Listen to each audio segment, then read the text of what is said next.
Rip Van Winkle by Washington Irving. Let's start here with this problem. How do you get readers not used to reading fiction to read fiction?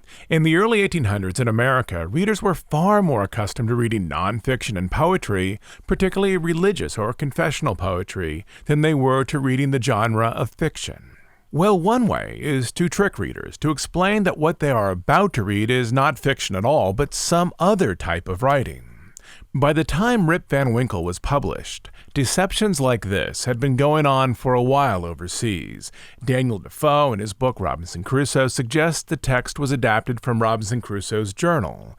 But the most famous example comes from Samuel Richardson, who wrote Pamela as a series of letters, an epistolary novel, in such a way as to convince readers that the book was anything but fiction, rather a collection of actual letters that was being published for the reader's moral edification.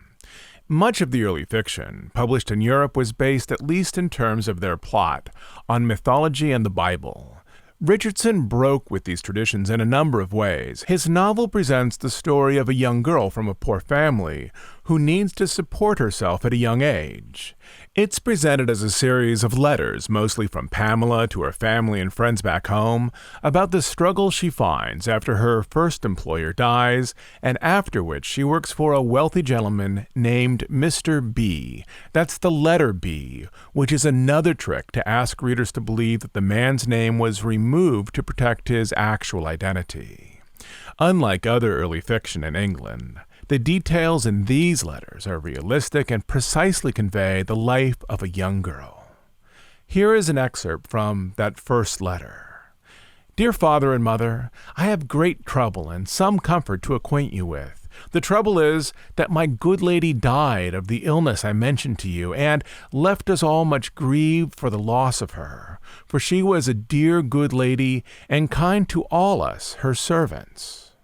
The effect of these elements together, the form of the letters, the first-person voice, and the specific details, was to suggest that the book of Pamela was personal history rather than invented fiction, and that people reading these letters were witnessing the real-life struggles of an actual girl whose private life was revealed in her own voice.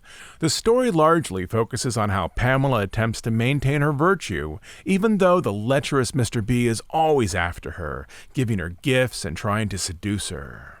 And did readers believe the artifice?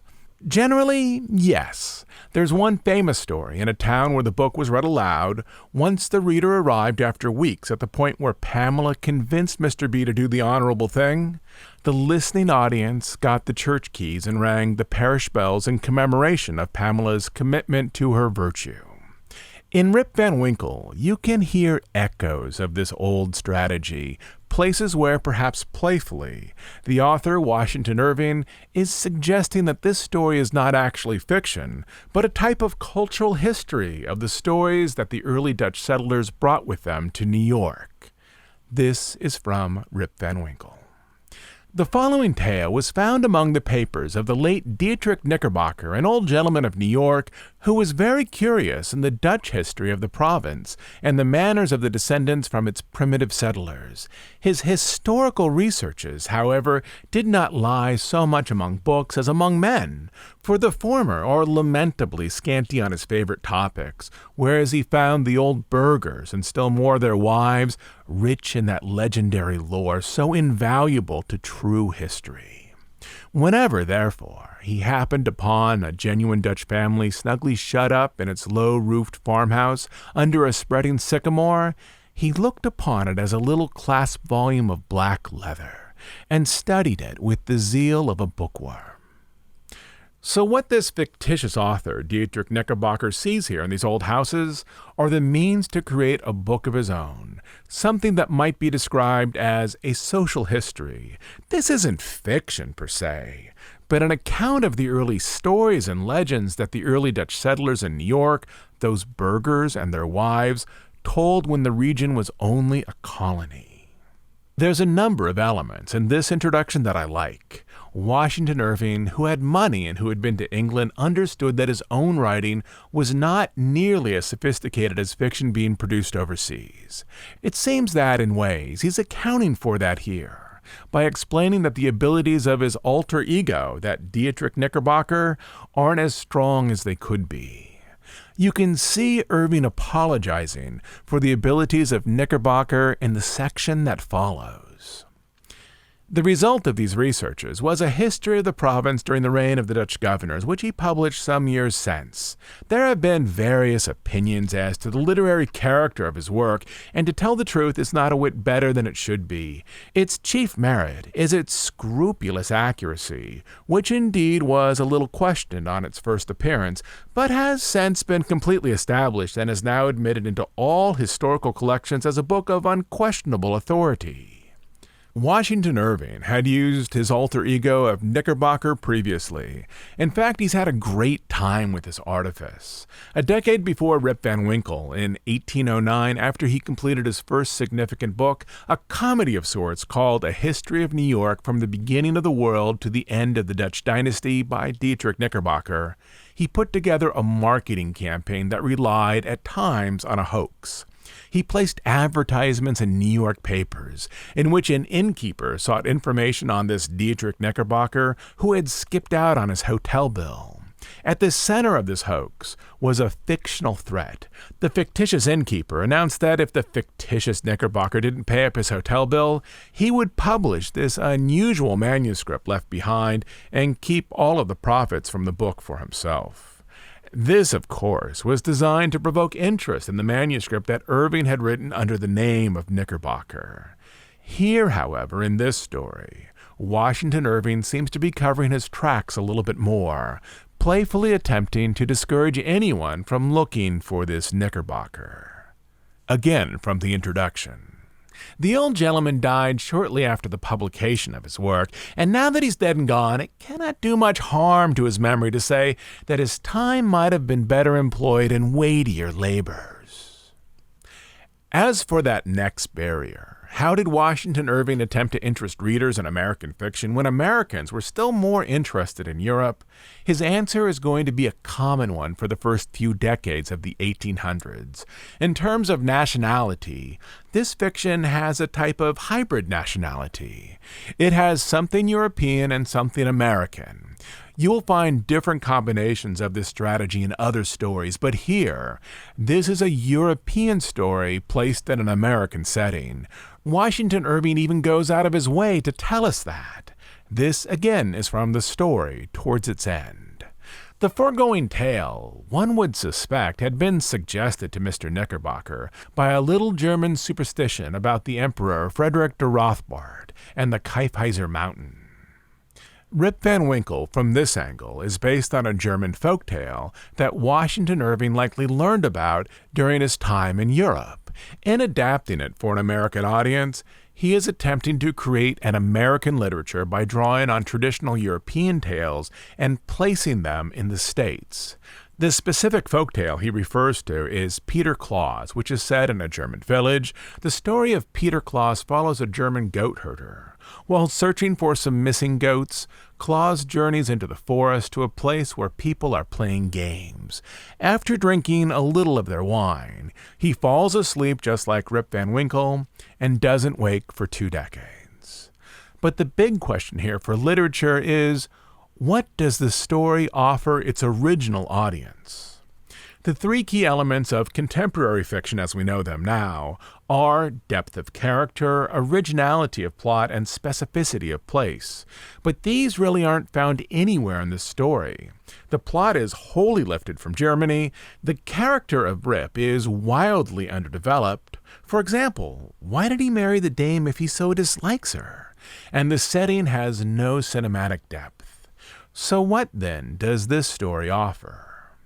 In terms of structure and narrative goals, if we went down to the local bookstore today, I don't think we could find any story written in the last year with a similar structure to that of Rip Van Winkle. Rip Van Winkle takes its cues from nonfiction, particularly the type of argumentative political track that would have been familiar to readers in the early 1800s. The center point of Rip Van Winkle is that he sleeps through an important part of American history. Perhaps you noticed this while reading.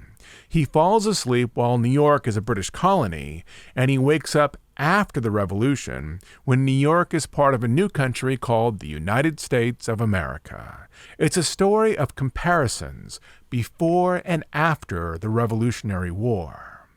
Behind this is a popular opinion about the cost of the American Revolution. In Irving's time, Americans were generally led to believe that the Revolution was entirely beneficial to Americans, and its effects after the war were without significant social cost. This story wants to interrogate that assumption. In this story, we as readers are going to walk up the mountain with Rip before the war, fall asleep, and then return 20 years later as though it were the next day.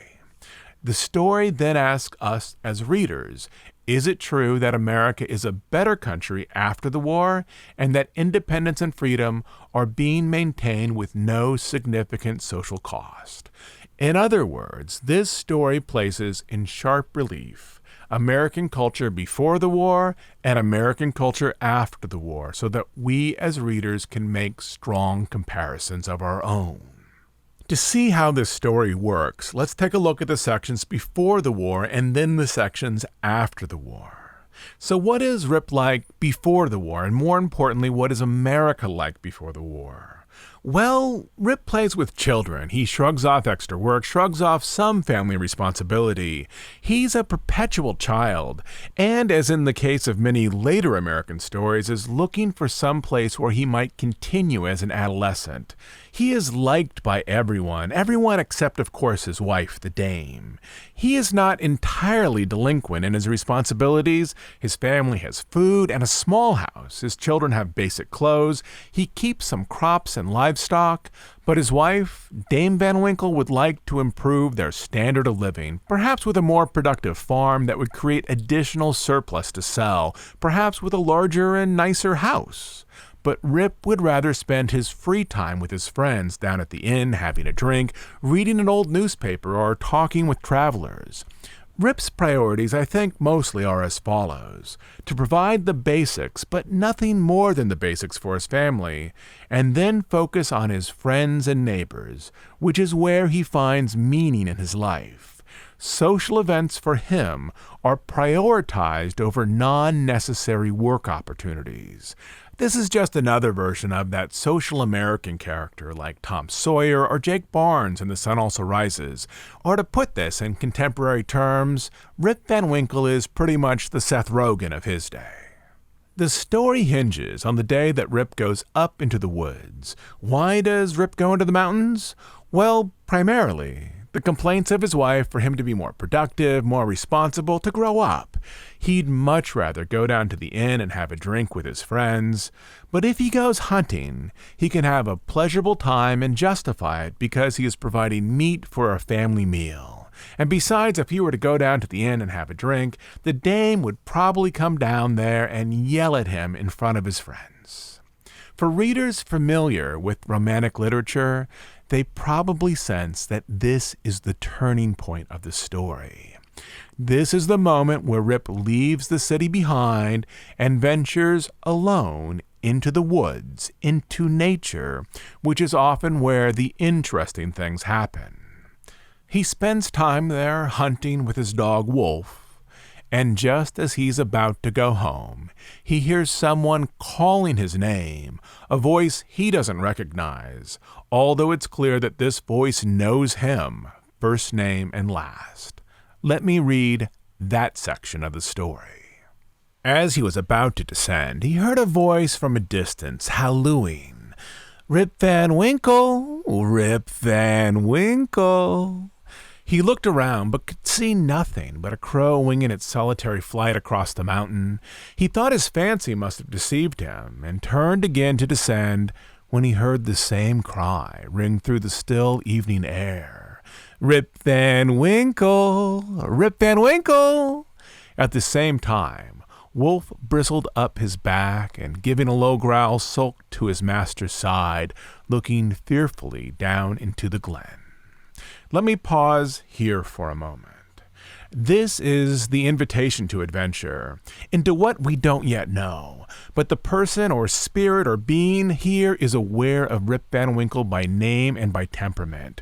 We know that the person is real, not just a hallucination, because of the dog's response. If this were a movie, just like any horror movie in which people move out into the woods, the camera angle in this scene would shift when the spooky effects begin from the person down to the dog. If the dog reacts, we know the unusual situation is real.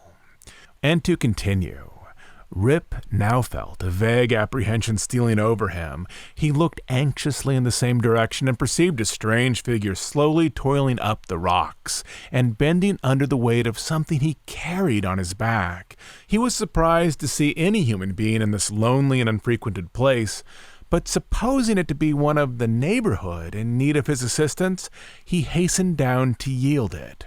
On nearer approach, he was still more surprised by the singularity of the stranger's appearance. He was a short, square-built old fellow with thick, bushy hair and a grizzled beard. His dress was of the antique Dutch fashion, a cloth jerkin strapped around the waist, several pairs of breeches, the outer one of ample volume, decorated with rows of buttons down the sides and bunches at the knees. And here, let me pause again. Rip knows what he's looking at, and the original readers did too, but maybe we don't. The figure and how he's dressed looks like a person from old Flemish paintings, something that Rip would have seen in town, someone whose style of dress is about 100 years out of date, which would make the withered man extremely old. This is how the first Dutch settlers of the region dressed. The man is a ghost or a spirit, or at least he has lived for an unusually long time. And then Rip notices one more detail about him. He bore on his shoulder a stout keg that seemed full of liquor and made signs for Rip to approach and assist with the load. And how does Rip process this detail? Well, he must think, I couldn't go to the pub today because of the dame, but look, the pub has come to me. And from there he hastens down to help the old man with the heavy load, thinking likely he will be able to get some of its contents. Once on top of the mountain, the unusual being is joined by other similar beings, and Rip observes that these men have unique powers. They are like the Roman or Greek gods in that they have the ability to control the natural world. At this point, Rip knows that he's dealing with some type of supernatural beings, and that the liquor that they are drinking is some type of strong drink, an ambrosia for the gods, as described in the following passage. What seemed particularly odd to Rip was that though these folks were evidently amusing themselves, yet they maintained the gravest faces, the most mysterious silence, and were withal the most melancholy party of pleasure he had ever witnessed. Nothing interrupted the stillness of the scene but the noise of the balls, which, whenever they were rolled, echoed along the mountains like rumbling peals of thunder. Okay, so this is like a game of lawn bowling. Only when the old men release the balls, thunder reacts to their movements.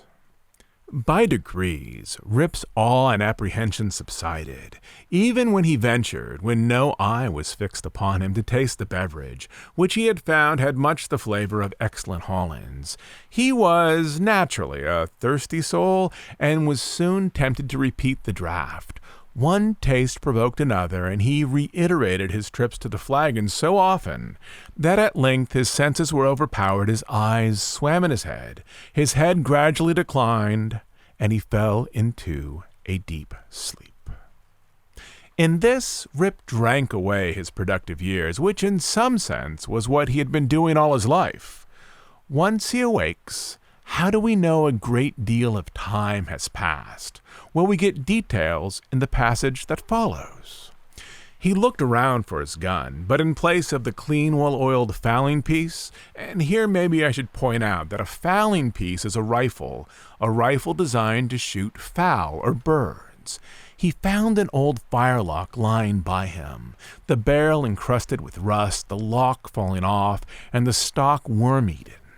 He now suspected that the grave roisterers of the mountain had put a trick upon him, and having dosed him with liquor, had robbed him of his gun. Wolf, too, had disappeared, but he might have strayed away after a squirrel or a partridge.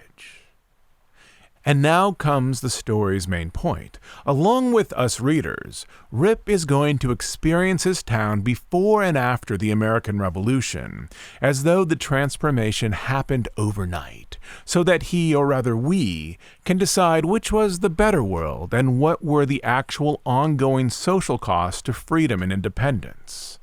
How has this drowsy town changed after the Revolution? The village is larger, more prosperous. In ways, the Dame Van Winkles of the world have won out. People have traded social time for more work to give them more money. And when Rip arrives at the pub, does he find people enjoying themselves and chatting? Just the opposite. They are now debating what laws to enact. In this town, like many towns after the Revolution, citizens were expected to work on their farms or hold jobs during the day, and then also participate without pay in the new government at night or on weekends. None of these government positions was compensated, so regular work during the day and often civic work at night. Also, in this world, there's now added risk. Before the Revolution, if crops failed, the British government would make sure that no one starved.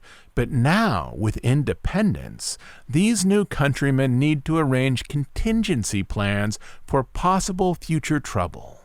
There's an increase in luxury, but a decrease in leisure. There's an increase in independence, but a decrease in social enjoyment, as described in the following section. The very village was altered. It was larger and more populous. There were rows of houses which he had never seen before, and those which had been his familiar haunts had disappeared. Strange names were over the doors, strange faces at the windows. Everything was strange. The very character of the people seemed changed. A fellow was haranguing vehemently about rights of citizens, elections, members of Congress, liberty, and other words, which were a perfect Babylonish jargon. When Rip returns at the end of the tale, he finds a metamorphized community. It's no longer even the same country. In this new country, his uncompetitive, cooperative spirit, his predisposition to idleness, his inclination to imaginative indulgences are badly out of place. Also out of place, his love for social enjoyment, endless community time with neighbors and children, and minimal worry about the future. In this, ultimately, the story isn't so much a narrative about Rip as it is a narrative that entices readers, and I mean readers back in 1819, into a reconsideration as to the lasting effects of the American Revolution, much as they might after reading an argumentative essay. In this story, the 1760s are juxtaposed up against the 1780s in such a way readers can see the sharp contrast between the world before and after the Revolution. The story is then asking, in which world would you, O readers, like to live? The world before the Revolution with its focus on social enjoyments and a lower level of anxiety, or the world after the Revolution with its focus on self-rule, independence, and the worldly comforts that come from a greater focus on work? And the story also seems to be suggesting that, at least in the view of its author, the Revolution came with many benefits, but also with significant social costs, which were mainly in the form of an increased work burden and less social time for people to enjoy.